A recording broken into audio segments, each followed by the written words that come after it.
southeastern Nigeria have been bombing oil pipelines. The violence has slashed the country's oil production by a third. Militants are furious about the government's decision to reduce payments to former fighters. Our correspondent Martin Patience visited the Niger Delta, where he spoke exclusively to a militant commander. Do not be deceived by the beauty of the creeks. This is a place where outsiders are not welcome.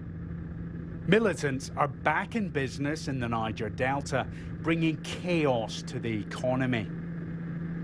We flash by oil installations, a source of wealth, but also pollution, anger and bitterness.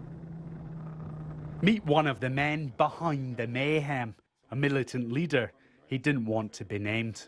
You're back in the Niger Delta today, carrying out attacks. We are back to the creek. On what attacks have you carried out? A lot. On pipelines? Yes. Pipelines, on platform, on stations, a lot. But these are criminal acts. Sometimes people get killed, and the government considers you a terrorist. We are not terrorists.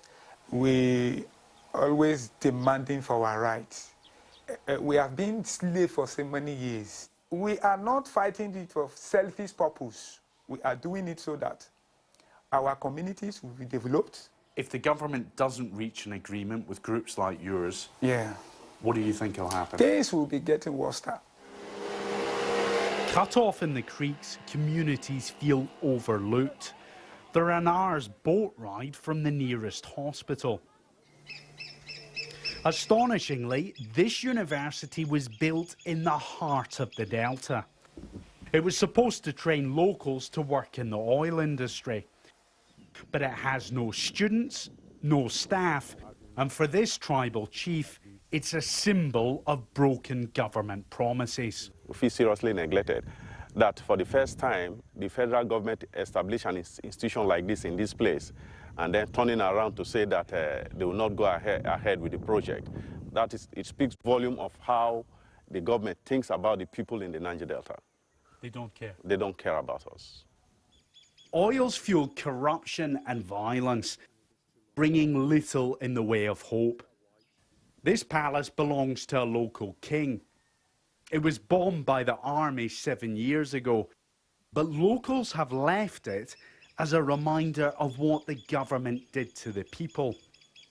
The anger felt here will only divide Nigeria further. Martin Patience, BBC News, the Niger Delta. The man who created the influential conservative cable channel Fox News in the United States has resigned.